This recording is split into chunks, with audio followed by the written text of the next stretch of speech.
අයබෝවන් මම විස්සේ පිටුව එක ප්‍රස්ස පොඩ්ඩක් තියෙන එක අයින් කල්ලා මම ගෘහ විදුලි පරිපතය එතින්ට යනවා මට කියන්න මේ කනිෂ්ක ශලීන් විස්සේ පිටුවේ විද්‍යුත් චුම්බක පේරණ පාඩම විස්ස පිටුවේ අර පහ ප්‍රශ්න කරාද රෝමිලක්කම් පහ ඉක්මනට කියන්නේ 5 stars වංශිකා මට කියන්න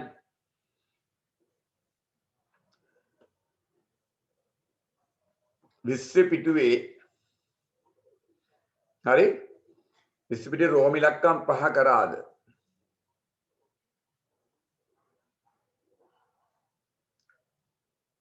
කො කියන්න මට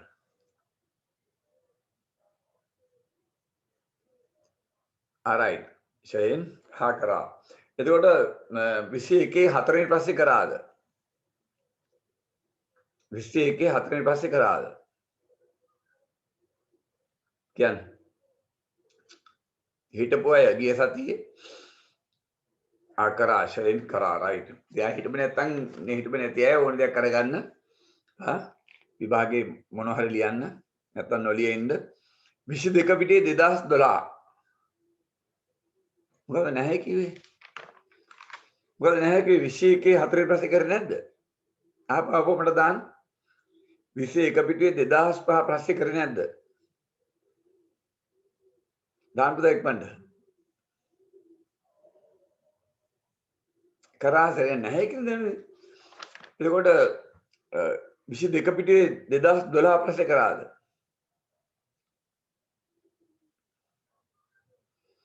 22 පිටුවේ 2012 ප්‍රශ්නේ කරාද පුතා මේ පොඩ්ඩක් මේ වැසුණා 2012 ප්‍රශ්නෙත් කරා රයිට් ඒතර 2009 ප්‍රශ්නේ කරාද කරා මං හිතන්නේ 2009 කරා නෑ දැන් හරියට 2009 ප්‍රශ්නේ මං කරා ඒක මේ 2012 මම කරේ නෑ නේද සෙව්වන්දි කොහෙද සෙව්වන්දි 2012 කලේ නෑ වංශිකා රයිට් හරි දැන් කරන්න යන්නේ හොඳයි හරි ඉතින් මේ සමහරක් අය ගිය සතියේ නෑ හතර දිනක් 10ක් ගිරේ ඔය වංශිකාලා සෙව්වන්දිලා හිටියා අනිත් අය නෑ මොකින්ද මොකටද ආවේ අම්මේ එන්නේ නැත්නම් ගෙදරටලා ඉන්නාකෝ බොරුවට නිකන් කොල්ලෝ රස්තියදක ගා ඉන්න කොල්ලොත් එක්ක මේ වෙනා බොරුවට එන්නේ නැත්නම් ගෙදරටලා ඉන්නවා ගිය සතියේ මේ යාළුවගෙන් හම්බුනකෝ නෑ කියලා හිටියේ නෑනේ මොකටද එන්නේ නිකන් මේ විකාර කරන්න මට හිටියත් එක නැතත් එකයි ඔයගොල්ලෝ නිබහය ගන්න දැන් අපි ගත්තොත් හිරෝෂීමාවල ඒ කට්ටිය ගිය සතියේ කොයිද ආවේ ගිය සතියේ මේ මං කරපේදා ඉරිදවසේ ආවද හිරෝෂීමාවල ඒගොල්ලෝ නෑ ගිය සතියේ අයිබරද මේ ප්‍රන්තිමාට කෝල් කරලා කියනවලු නෑ ඇන්ටි මේ අපිට මේ මෙහෙම පන්ති ඉතිහාස පන්තියක් දැම්ම කිව්ව මම හැව්වනේ මේ මම මේ වෙලාවේ කරන්න පුළුවන් ද බැයිද කියලා. දාදත් නෑනේ නැතුව ඇති හිටියත් එක නැතත් එකයි. ඉතින් නෑට කරන විතරයි. කිව්වලු මේ ඉතිහාස පන්ති ඉතින් මම ඇහුවම මේ පොට්ටිය ගොළුව බීරුව වගේ ඉඳලා දැන් මොනවද කියන්නේ? මම මොනවද කොයිද වාගේ හිටියේ ගිරිදා? බොරු කියන්නේ ඇයි? ගිරිද කොයිද හිටියේ? මං කීපාරක් ඇහුවා මේ ඉන්නවද කියලා මොවිදුට වියංගා හිරෝෂීමා කවුරුත් නැහැ අර රන්දිමාට කෝල් කළා කිව්වල ඇන්ටි මෙහෙමයි කියලා මම ඇහුවා වෙලාව මෙහෙම කරනවා කියලා ඒතකොට ගොළුව බීරුව වගේ ඉඳලා දැන් කියනවා මේ ඕනේ මගුලක් කරගන්න ඔහොම මැරෙන්න බෑ වෙන තැන් වල පැය දෙකයි කරන්නේ මම මේ ප්‍රශ්නයි අරවයි මේ ඔක්කොම කරනවා 2012 පස්සේ බලන්න රූප දැක්කනේ Java ඇහුරුමක ඒ power pack වල භාවිත කරන වෝල්ට් 240 ප්‍රත්‍යත ධාරා ඔය AC කියන්නේ ප්‍රත්‍යවත ඇල්ටර්නේටිව් කරන්ට් DC කියන්නේ ඩිරෙක්ට් කරන්ට් එක මගින් 6 වෝල්ට් විභවාන්තරය ලබා ගැනීම සඳහා නිර්මාණය කළ පරිණාමකයක. දැක්ක. ලේසි ප්‍රශ්න අහන්නේ මේ කුමන වර්ගයකට පරිණාමකයක්ද? ඔබට පේනවා ඒ රූපේ බලන්න. වෝල්ට් 240 හරි ධාරා සැපයීම දීලා තියෙනවා 6 වෝල්ට් විභවාන්තරයක් ලබා ගැනීම සඳහා ලබා ගන්න 6 වෝල්ට් ගන්න යන්නේ. දෙන්නේ 240යිලු. ඔබට පේනවා එහෙනම් xy වල ඒ පරිපතේ ඒ නගරය 240ක් දීලා 6 වෝල්ට් ගන්නේ. ඇඳලා තියෙන්නේ දඟර වට ගන්න අඩුවෙන්. ඒ නිසා අනිවාර්යෙන් ඒක අවකර පරිණාමකය. right? පරිණාමක නිර්මාණය කර තිබන්නේ කුමන භෞතික විද්‍යාත්මක මූලධර්ම ඇසුරෙන්ද? ඔබ දන්නවා පරිණාමක හදලා තියෙන්නේ ඔබ දන්නවා විද්‍යුත් ශ්‍රේෂ්ඨයක් ප්‍රත්‍යවර්ත විද්‍යුත් ධාරාවක් යවලා ඒ ඇති වෙන චුම්බක ශ්‍රේෂ්ඨයේ ප්‍රත්‍යවර්තව වෙනස් කරගෙන ප්‍රත්‍යවර්ත ධාරාවක් ලබා ගන්න. ධාරාවකින් ධාරාවක් ලබා ගන්නවා. ඒතර මේක විද්‍යුත් චුම්බක ප්‍රේරණය. උත්තරය. ඊට පස්සේ පොටගතන අනුපාතය දීලා ওই සමීකරණය දීලා ඔබට කියනවා වෝල්ට් 240යි. ඊට පරිණාමකේ ලබා දෙන්නේ. ඒ පොට සංඛ්‍යාව 1200යි. ද්විතීක දඟරේ තිබිය යුතු පොට සංඛ්‍යාව හොයන්න කියලා. එතකොට NP ට NS සමානයි VP ට VS. කොහොමනේ? කොහොම දීලා අහන්නේ ඔබෙන්? ද්විතීකේ පොට ගන්න. එතකොට මේකේ පොට ගන්න 1200යි. ද්විතීකේ පොට ගන්න අහන්නේ. ප්‍රාථමිකේ වෝල්ට් 240යි. ලබා දෙන්නේ වෝල්ට් ගන්න යන්නේ 6යි. ඉතින් ගන්න මෙහෙමයි. NP 1200 NS හොයන්න ඕනේ 2240 බෙදීම 6. ඕකෙන් උත්තරය එනවා. හරි? හදා ගන්න ටැග් ගාලා ඉතින් ගෙදෙද්දි හදන්න ඕනේ ඕක. ඉක්මනට හදා ගන්න.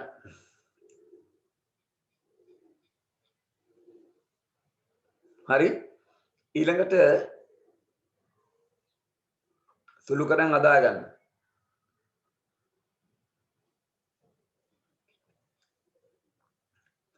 ජව බලාගාරවල සිට ජාතික ජාල පද්ධතියට ශක්ති සම්ප්‍රේෂණය කිරීමේදී අධිකර පරිණාමක භාවිතවල ලැබේ. මම ඔබට කිව්වා ඔය ආයහන විදිය බලන්න විභාගෙට බලාගාරයේ ජනන විද්‍යුත් ධාරාව සම්ප්‍රේෂණය කිරීමේදී මෙමගින් කවර වෙනසක් සිදු වේද? ඔව් අධිකර පරිණාමක භාවිත කරපුවම ඒ බලාගාරයේ ජනන විද්‍යුත් ධාරාවේ සම්ප්‍රේෂණය කිරීමේදී විද්‍යුත් ධාරාව වැඩි ධාරාවක් හදන්නේ අධිකර පරිණාමක පාවිච්චි කරපුවම ඔබට කිව්වා ජනන ධාරාව අඩුයි. එනිසා අඩු ධාරාවක් ලබා ගන්න පුළුවන්. දැක විද්‍යුත් ජනන වන විද්‍යුත් ධාරාව සම්ප්‍රේෂණය කිරීමේදී මෙමගින් කවර වෙනසක් සිදු වේද? එතකොට අධිකර පරිණාමක පාවිච්චි කරපුවම අඩු ධාරාවක් සම්ප්‍රේෂණය කරන්න පුළුවන්. උත්තරේ ඒකයි. වාසිය ඔබට කිව්වා කලින්. එතකොට අඩු ධාරාවක් නම් යවන්නේ කම්බි රත් වෙලා විද්‍යුත් ශක්තිය තාප ලෙස අපත යාම අඩුයි. අපිට කිව්වා වාසිය එකක්. අනික හීනි කම්බි දාන්න පුළුවන්. අඩු ධාරාවක් යවන්නේ. එහෙම වුණාම මහත කම්බියට වියදමත් අඩුයි. මේවා නිතර අහන ප්‍රශ්න. ඔබට පැහැදිලි කරා කලිනොත්. මේ නැවත කියනවා අන්තිම ටික. හරි? ඒතොර හීනි කම්බි පාවිච්චි කරන්න පුළුවන්. එතකොට වියදම අඩුයි. අනික අඩු ධාරාවක් යන නිසා විද්‍යුත් ශක්තිය තාප ලෙස අපත යාම අඩුයි. ඒ උත්තර ලියන්න ඕනේ. හරි. ඇතම් ජව ඇසුරුම් වල power pack පරිණාමකයේ වෙනුවට එතකොට වෝල්ටේජ් අඩු කරන්න පාවිච්චි කරන ජව ඇසුරුම් වල ඒ පරිණාමක වල ප්‍රතිරෝධක භාවිත ලැබේ. එතකොට එසේ භාවිත කිරීමේ සිදු අවාසියක් සඳහන් කරන්න. එතකොට අර අවකර පරිණාමක වෙනුවට පාවිච්චි කරනවලු මේ ප්‍රතිරෝධ භාවිත කරනවලු ප්‍රතිරෝධක පාවිච්චි කරනවලු. එතකොට ප්‍රතිරෝධක වෙන්නේ ධාරාව පාලනය කරන්න. තේරෙනවද? ඒව රත් වෙනවා ප්‍රතිරෝධ. ධාරාව පාලනය කරනකොට. ඒතර ශක්තිය අපතේ යනවා. උත්තරේ ලියන්න. මේදී ප්‍රතිරෝධක රත් වී විද්‍යුත් ශක්තිය තාප වශයෙන් අපතයාම සිදුවීම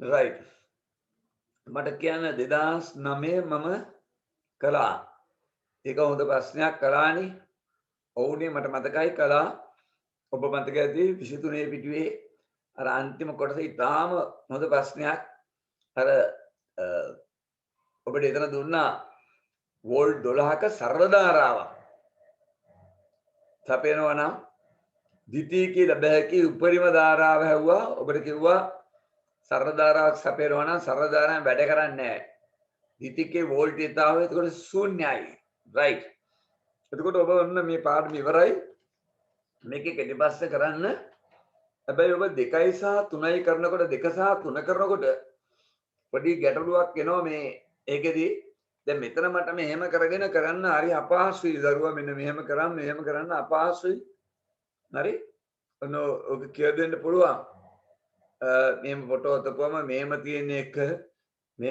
එක මෙහෙම වුණාමයි ඔබ කොහොම තේරුම් ගන්නද කියලා මට තේරෙන්නේ නැහැ හරි 2 3 පොඩ්ඩක් තියන්න මම ඒක කියලා දෙන්නම් ඔබ එන්න ඔබට දුන්නා ටියුට් ගන්න කියලා ගත්තේ නැත්නම් නිකන් ඉන්න ගෙදරටලා ඉන්න හරි ඔබට කිව්වා මේ ගෘහ විදුලි පරිපථය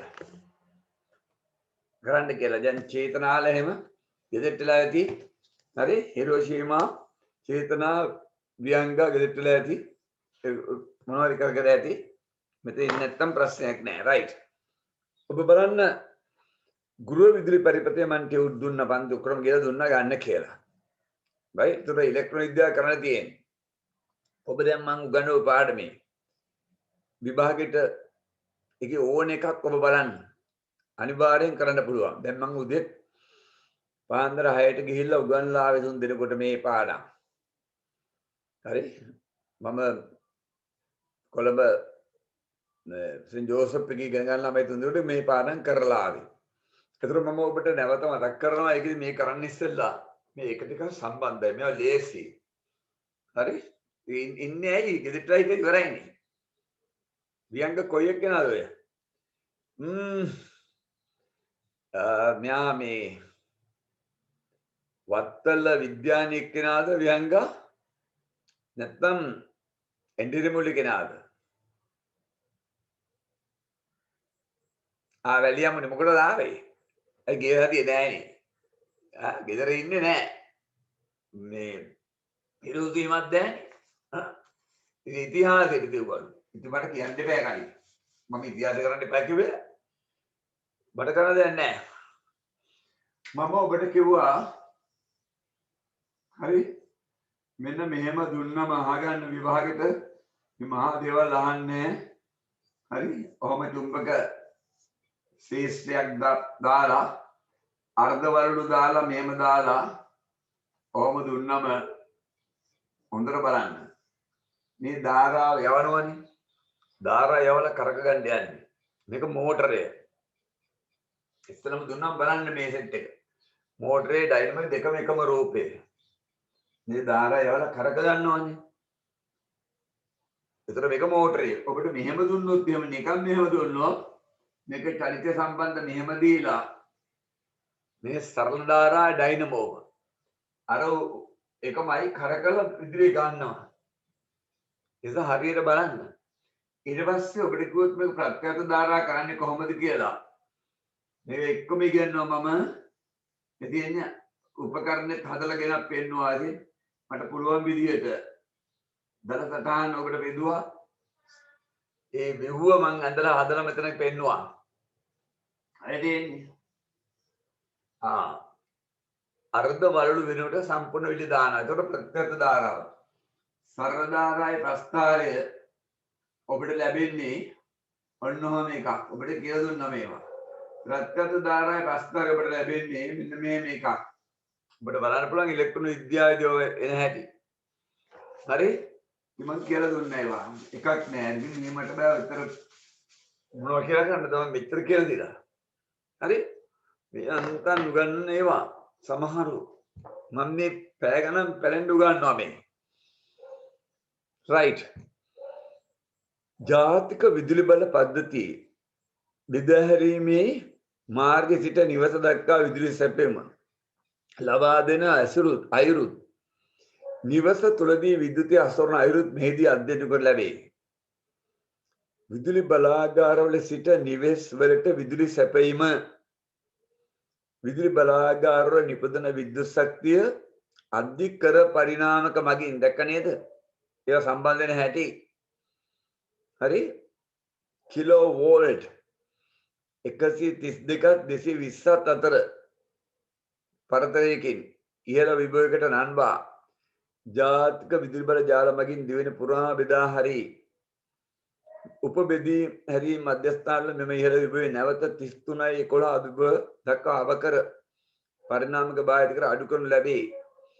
ඉන්පසු නිවෙස් වලට සපයන විට වෝල්ට් 230 විභවයට අඩු කර සංකේත හර්ට්ස් 50 ප්‍රත්‍යාවර්ත ධාරා සපයනු ලැබේ. දැක්කද?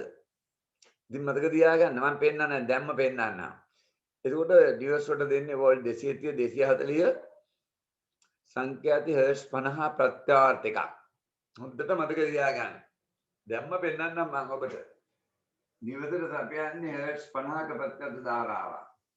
දැන් මේ ගෙදරට සපයන එකේ මෙන්න ප්‍රත්‍යක්ෂ ධාරා ජනක පෙන්නන්නේ මෙහෙමයි. මේ මුළු ගෙදරම නම් ඉතින් ඔන්න මෙහෙම ගිහිල්ලා ආයි මෙහෙම යනවනේ. ඔහොම ගිහිල්ලා ඔහොම එනවා ඉතින්.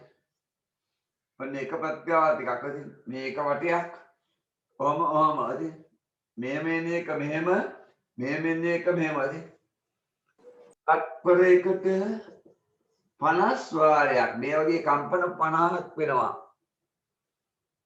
එතන ලියා ගන්න ධාරාව ඇම්පියර් 30ක ධාරාවක්. දැන් සපෙන් ලැබී තියෙනනේ එතනම ඇම්පියර් 30ක ධාරාවක් සපෙන් ලැබේ. එතනම ලියා ගන්න. හරි? එතකොට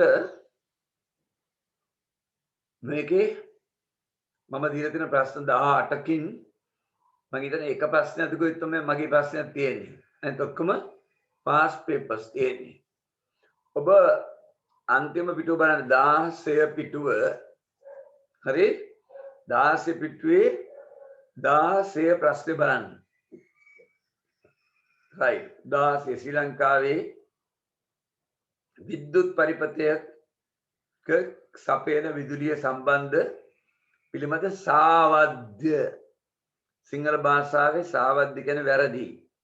නිර්වද්‍ය කියන්නේ හරි. සාවද්‍ය ප්‍රකාශ වන්නේ. ඒ කියන්නේ වැරදි එක. දැන් ඉරි ගහන්න. ඉක්මනට කරන්න. ඉරි ගහලා මට උත්තරේ දාන්න. කීවෙනි එකද වැරදි?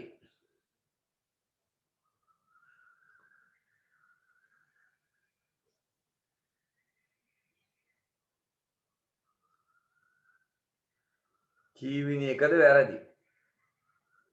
හරි 3යි වැරදි 1යි. ඔව්. අංක 4 කියලා දානවා. හකීම් ඉන්නවා නේද? අංක 4 කියලා දානවා හකීම්. ඔව්. ශ්වේතා මොකද කියන්නේ? චේතනා නැහැ චේතනා ඉතින් එහෙම තමයි චේතනා. චේතනා නෙම් තමයි කාලෙකට ඉන්නවා කාලෙකට නැහැ.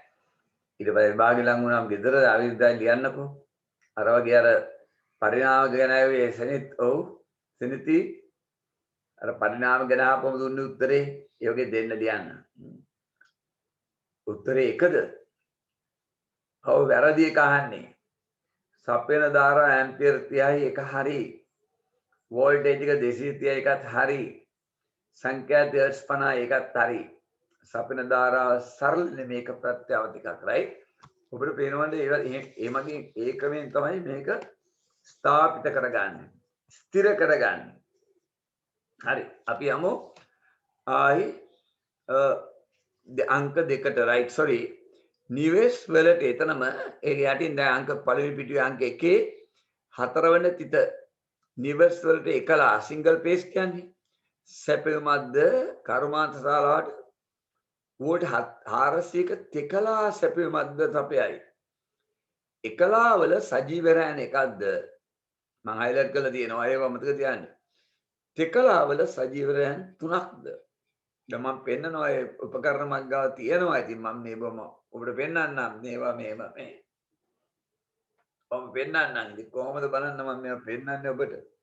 කොහොමද විස්තර කරන්නේ බලන්න මේ. මේවා කොහොමද මම මේ පෙන්නන්නේ පේන ඔබට පේනවනේ. නිකන් වෙන ගාය මේ මුණුත් නෑනේ. නිකන් කියලා දෙනවනේ ළමයින්ට. මුකුත් තේරෙනවද බලන්න මේ උපකරණ මම මේකනේ කිව්වේ. මේ බලන්න මේ උපකරණ. මේ ඉතාලම පහසුවෙන් උගන්වන්න පුළුවන් උපකරණ මේ. මම කොහොමද මේක ඔබට කියලා දෙන්නේ මේක. ඔබට තියෙන ප්‍රායෝගික ගැටලුව මේ සම්බන්ධ වෙන කොටස් කොහොමද පෙන්නන්නේ?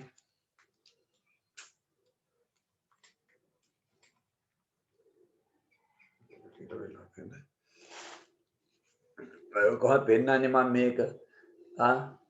කොහොමද පෙන්නන්නේ? ඔබට පේනවා මේ සම්බන්ධ මේවා කොහොමද මම මේවා ඔබට මේ පෙන්නන්නේ කියලා ඔබට විස්තර කරන්නේ.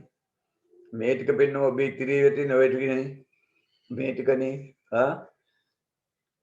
ඔබට පැහැදිලි මේවා පෙන්නන්නේ කොහොමද? විස්තර කරන්නේ. හොඳටම තේරුම් ගන්න පුළුවන් පාඩම්මයි ගාව කොච්චර මේ උපකරණද. මේවා හතරතුනේ මම නෙමෙයි. මේ හැදී මම නෙමෙයි. මේවා මේ බලන්න මේ හදලා දුන්නේ කවුද කියලා මේ ළමයි. මීට අවුරුදු කීයද කලින්ද? 16ක් 20කට කලින් මගේ නිගාන්තසෙන් ජෝසප් මරදානි ගෝලියෝ බලගල ඉන්නේ. මං ගේ නම් දන්නේ නැහැ. අපි ගෙදර ඇවිල්ලා හිටියද මේක. අතිදක්ෂ ළමයිනේ. ඒකනේ මගෙන් ඉගෙනගෙන අද ලංකාවෙත් නෑ කැනඩාවෙ ඉන්න ඉංජිනේරු. ඒ ළමයි මේ අපි ඉගැන්වේවා ඒ විදිය අහුම්කම් දීලා අපිට කෘතගුණ සැලකීම් වශයෙන් මේවා දෙනවා අලිය හදලා. සෞගන්කොට මේවා පහසුයි. මම වෙන වෙන උපකරණ පෙන්වුවේ. මේ උපකරණ කොච්චර වැදගත්ද? ඔබට වෙනවා එකක් රතු පාටයි ඔක බලන්න. ඊට සජීව රැහැන. හරි ඊට පහළ වෙන එක ඔබට වෙන රතු පාට වයර් තුල කම්බි දඟර පොටවල් එකකට වැඩියෙන් තියෙනවා ඉතින් බලන්න ඊට රතු නැත්නම් ඒක දුඹුරු වෙන්න ඕනේ රතු හෝ දුඹුරු ඊළඟට කළු හෝ නිල් එක යටින් තියන බලන්න එකේ දඟර ගොඩයි ඔය තියෙන්නේ ඒක රතු තමයි සජීව රැහැන කියන්නේ ඔබට පේනවා මෙතන මේකෙදී මම මේ ඇඟිල්ල තියෙන එක බලන්න මෙන්න මේ මැද ඇඟිල්ල තියෙන එක බලන්න මේකේ රැහන් තුනක් තියෙනවා දරුවා නිල් රතු කොළ රතු නැත්තම් දුඹුරු සජීව රැහන් ලයිව් ඒක තමයි විදුලිය යන්නේ නිල් එක තමයි නියුට්‍රල් එක හරි උදාසීන රැහන් ඔය කොළ පාටක එර්ත් කම්බිය සමහර ඔය තුනම එකට අවතලා තියෙන්නේ දැක්කද තනි වයර් එක ප්ලාස්ටික් කවර් එක ඔතලා තියෙනවා ඒතර මේකේ සජීව රැහන් එකයි තියෙන්නේ මෙතන සජීව රැහන් තුනක් එකට දාපුව නැත් එකලායව නැහැ මේකට එකලායව නෙමෙයි වයර් තුනක් තිබුණාට මේකේ මේ එකම ආවරණය තුල සජීවයි උදාසීනයි නියුට්‍රල් එකයි තියෙනවා. දැන් මීට පහළ එකේ තියෙන්නේ මේ සජීව සහ උදාසීන විතරයි. මේ පහට මේ ස්ටික් එක කොටසක් අපිට දාලා. ඒකෙත් තුනක් තියෙනවා. ඊට පහළ බලන්න මේ තනි රැහන් තියෙනවා. වෙන වෙනම පෙන්නලා ඔබට. මේ රතු පාට මැද උඩ කහත් එක්ක කොළ පාට තියෙන උදාසීන මෙයට නිල් නැත්තම් කළු අරක සෝරි එර්ත් එක වී ගූගත් එක උඩම තියෙන මේක ඊට පහළ තියෙන්නේ මේක මේ පහළ මේක නිල් නැත්තම් කළු එක නියුට්‍රල් එක උදාසීන එක වෙනම පෙන්නලා දෙනවා ඒකට තනි තනි කම්බි තියෙනවා ඒකෙත් තනි තනි කම්බිත් වෙනවා. කම්බි දඟර ගොඩක් එකම රතු ආවරණයේ දඟර ගොඩක් දාලා තිනවා පේනවද? පේනවනේ දඟර ගොඩක් දාලා තිනවා තනි කම්බිත් තියෙනවා. වැදගත් ඒවා ඉතින් හරි. ඔබට මේක අතට එවන එක ඉතින් මෙහෙම පෙන්වන්න වෙනව මොනව කරන්නද? ඔබ මේ අවුරුද්දේ හරිම අවාසනාවන්ත වුණා ඒ අනුව. මේ පැහැදිලි කරන එක. ඒ අතින් ඔබට මේකම තමයි ඉදරෝ මේ දෙකක් මට හදලා ගෙනත් දුන්නා. ඒකම තමයි මේ. ඔයමයි රයිට්. දැන් බලන්න ඒක කියනව අපහාසික කියලා දෙන්නේ තියෙන. පහන් කනුවල සිට නිවසට විදුලි සැපයීම. බලන්න. පහන් කනුවල සිට නිවසට විදුලි සැපයීම. දරෝබ වෙතන ඇදලා තියෙනවනේ මේ පහන් කනුව. ඔන්නම් පහන් කණු දෙමෙදි අපේ පාරේ යනවා ප්‍රති. ඒකෝලේ එතන ඔබට පෙන්නනවා මෙහෙම. නිවස මෙතන මෙහෙම තියෙනවා. නිවසේ මෙහෙම කණුවක් තියෙනවා. මේ පහන් කණුවේ ඉඳලා මේ සපේන වෑර තියෙන අපිට පේනවනේ. ඒක තමයි සේවා රැහැන කියන්නේ දැක්කද? සේවා රැහැන. ඕකේ. මේක රැහැන තුල කම්බි දෙකක් තියෙනවා. මම ඔබට පෙන්වුවේ ඒක නෙමෙයි. දැන් මම පෙන්නන්න යන්නේ මේක. ප්‍රධාන සේවා රැහැන. ඔබට පෙන්නන්න යන්නේ මම මේක. මෙන්න පහන් කණුවල යන්නේ අවුඩවදී ඇලුමිනියම් වදී. හරි. වැඩි ඒ කණු හරහා යන්නේ ඒවා පාරේ. ඒ පහන් කණුවෙන් ඔබේ ගෙදරට ලැබෙන්නේ මේ තියෙන සේවා රැහැන. හරි. මේ තනි වයර් එකේ මේ දෙකම තියෙනවා නිල් සහ කළු නැත්තම් කළු දුඹුරු දෙකම තියෙනවා දැක්ක සේවා රැහැන මේ එක එකක් නම් කරලා තියෙනවා ඔබට මොනකට පාවිච්චි කරන්න කියලා. ඔබට පැහැදිලි බෙදාහරණ රැහැන වීති පහන් කණු හා බෙදාහරණ රැහැන් සම්බන්ධව ලැබේ.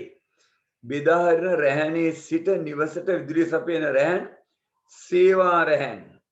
ඒවා අහයි ඔබෙන්. බෙදාහරණ රැහැනේ සිට පාර යන නිවසට සපේන රැහැන සේවා රැහැන කියනවා. රැහැන සජීව සහ උදාසීන ලෙස රැහැන් දෙකක් ඇතමන් නැවත පෙන්නනවා. දැක්කනේ? මෙතන උඩ එකම ආවරණේ රතු සහ නිල් නැත්තම් කළු සජීව ලායු රතු එක අර